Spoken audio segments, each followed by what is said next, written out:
If you like butt stuff, you need fiber. Just eat more fiber. Just take a fiber supplement. Fiber. Make sure you get more fiber in your diet. Fiber, fiber, fiber, fiber. Okay, but why? If you like to bottom, fiber is key, but 90% of people don't get enough of it in their daily diet. That means 90% of people that love to throw that ass back are on the struggle bus when it's time to prep for the big moment. Baby, this is what the Bottom Digest is all about. In this video, I'm gonna explain what fiber is doing inside that fine ass body of yours, why fiber is a game changer for your prep routine, sometimes even eliminating douching altogether, and how to get more of it in an accessible way. Let's get to the bottom of fiber. But also, like, about damn time, we've been around for 4 years and we've never done a YouTube video on fiber.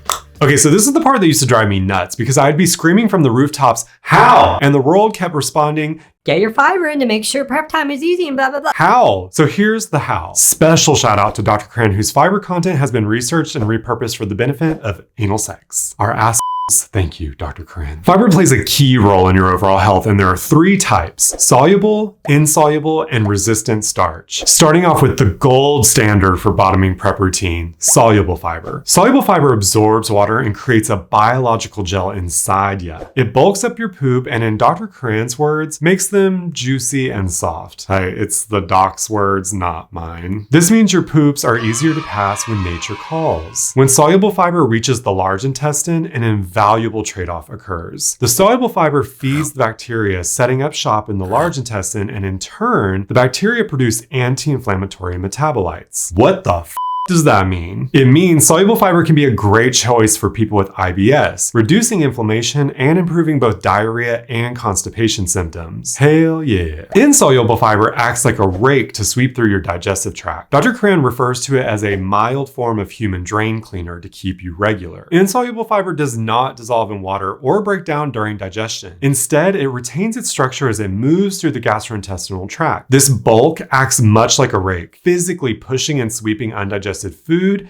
and waste through the intestines, which helps prevent the buildup of residue and support regular bowel movements. Just as a rake clears debris from a garden, insoluble fiber helps clear out undigested food, dead cells, and other waste from the digestive tract. Without enough insoluble fiber, residue can linger, typically leading to issues like gas in most people. Forget about embarrassing farts in the bedroom. That might happen time to time. Instead, shift your focus to pleasure and enjoyment. Gas during bottoming can be very uncomfy and painful. Think about it. Your rectum is full of gas and you're trying to put something inside of it. It's creating a pressure vacuum situation. Doesn't feel good. That's the reason we are reducing lingering gas before you start putting things up your ass. Resistant starch is the last fiber that gets skipped over often, and until I started following Dr. Corinne, even I was unfamiliar with its benefits. Listen, it takes a village, y'all. We're all learning together. Resistant starch feeds your gut bacteria, acting as a natural prebiotic. Ooh, your wallet just cried tears of joy, baby, because rice and potatoes are a whole lot cheaper than those random ass prebiotics you bought on Amazon that have zero scientific evidence that they work at all. Fermentation of resistant starch produces short-chain fatty acids, especially butyrate, which is the preferred energy source for your colon cells. Butyrate helps maintain the integrity of the gut lining, reduces inflammation, and may even lower the risk of colorectal cancer. Stunning. By promoting the growth of healthy bacteria and increasing SCFA production, resistant starch helps regulate bowel movements and can prevent or treat constipation. Lastly, it's fermented more slowly than some other fibers, so it tends to cause less gas and bloating. So in summary, soluble fiber bulks up your stools and makes them easy to pass. That's also good news if you're prone to hemorrhoids. Insoluble fiber adds bulk, doing the deep cleaning for you and contributing to a true emptying when it's toilet time. And resistant starch feeds your gut bacteria and furthers the same benefits you receive from soluble and insoluble fiber. The fab news is fiber-containing foods will have at least 2 of these fibers, so your ass is covered as long as you're consuming plants. You know, like vegetables, fruits, seeds, those things. Taco Bell's not a plant. It's important to know if you're new to fiber, low and slow is key. You can actually clog your pipes if you rush into things. Dr. Cran and most GI doctors recommend increasing your daily fiber intake by 5 grams per week. For example, if you're getting 15 grams a day this week, next week you'll up the ante to 20 grams per day. So let's talk about how fiber actually benefits your perfect peach for Pound Town, especially making douching easier than ever before, maybe even eliminating it for real. A question I get pretty often is, how can I make bottoming more spontaneous? And it all starts with your unique bowel regularity. Some people go number 2 in the mornings, some right before bed, and others multiple times throughout the day. Some people don't even poop every day. But once you start getting enough fiber in your daily diet, your regularity will become more consistent, so you can start to get familiar with your new unique,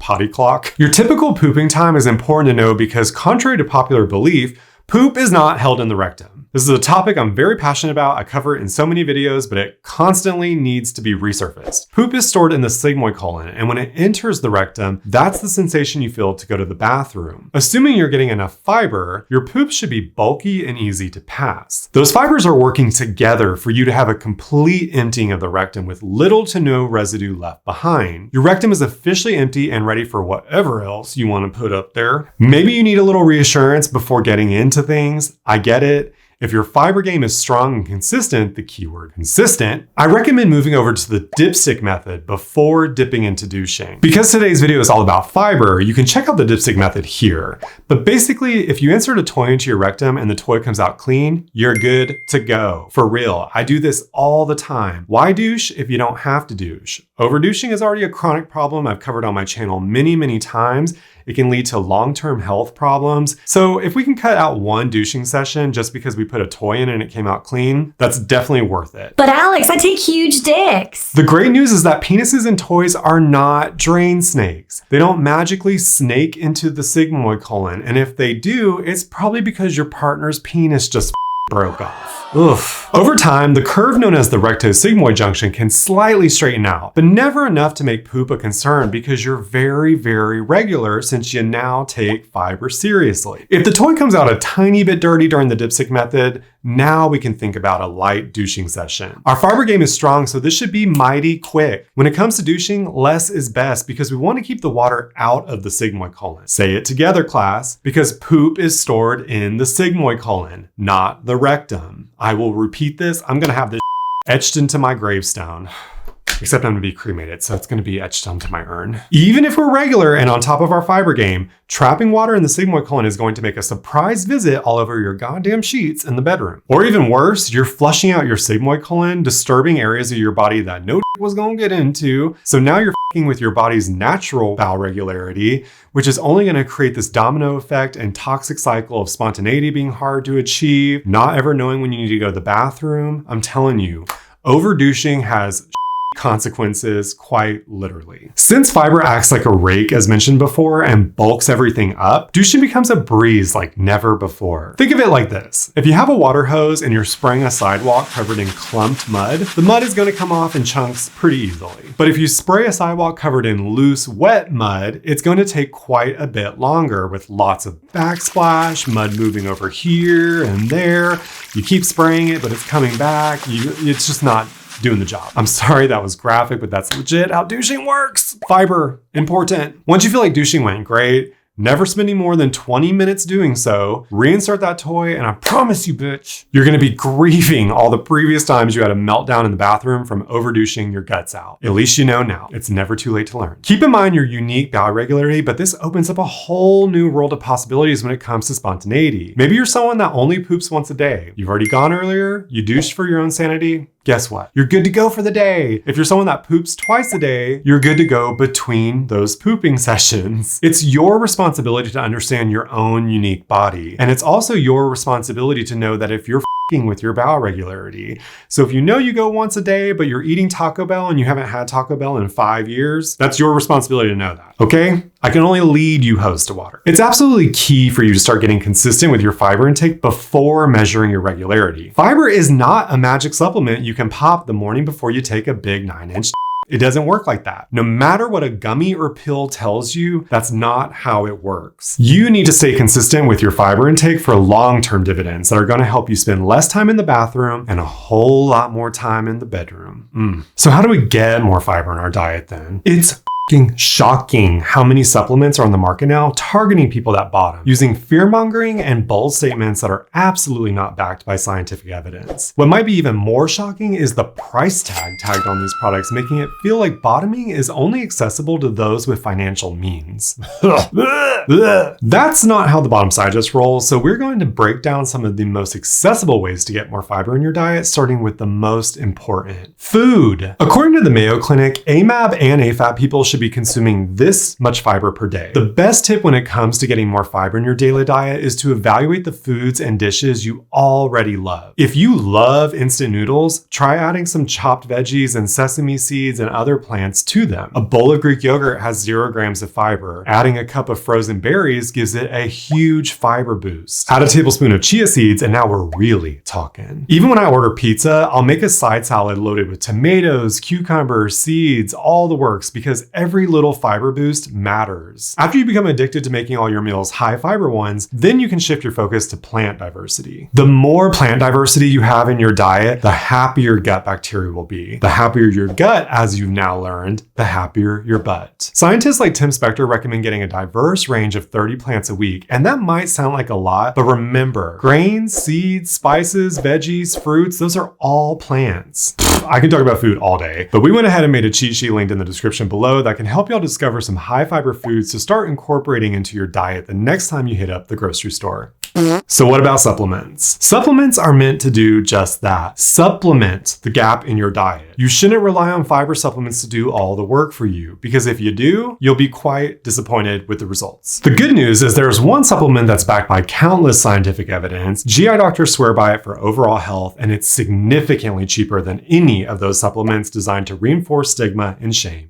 I'm talking about psyllium husk, y'all. I love psyllium husk so much, I was even interviewed about it in the New York Times. Psyllium husk is iconic at helping constipation, diarrhea, and even IBS symptoms. It's 80% soluble fiber and creates that viscous gel in your intestines we mentioned earlier in the video. This creates, as Dr. Corinne calls it, the Goldilocks of poos. Not too hard, not too soft, just right. Psyllium husk adds more bulk to your stools and helps tremendously with regularity. All benefits you now know lead to easier prep time. My personal favorite part is that psyllium husk is heavily researched. Numerous randomized placebo-controlled clinical trials have investigated its effects on constipation, your gut health, cholesterol, blood sugar, weight management, cardiovascular health, and so much more. These studies consistently demonstrate that psyllium is effective for relieving constipation, lowering LDL cholesterol, improving glycemic control, and providing other metabolic and gastrointestinal benefits. Your ass getting bent over happens to be an incredible side effect of psyllium husk too. When it comes to psyllium husk, here's what I look for: a fine grind that offers up the most fiber for the smallest dosage. This means the drink won't feel like you're chugging mud. I also like it to be unflavored so it's more versatile, but also because most artificial sweeteners are not bottom friendly. It's ironic to put something in psyllium husk that would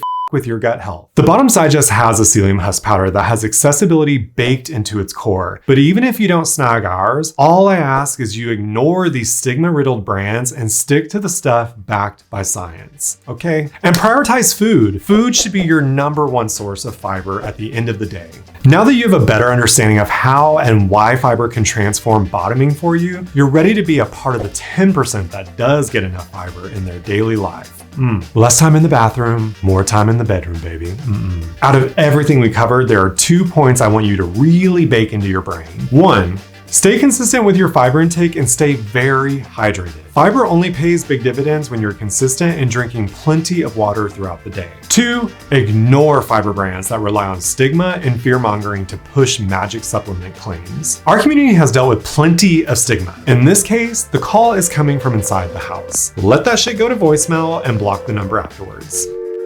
Listen, sex ed has failed just about all of us, and even if it was half as good as it needs to be, you can bet your bottom dollar it ain't gonna cover butt stuff. But I got your ass covered. Check out this video to keep learning about that perfect peach of yours, and bottoms up.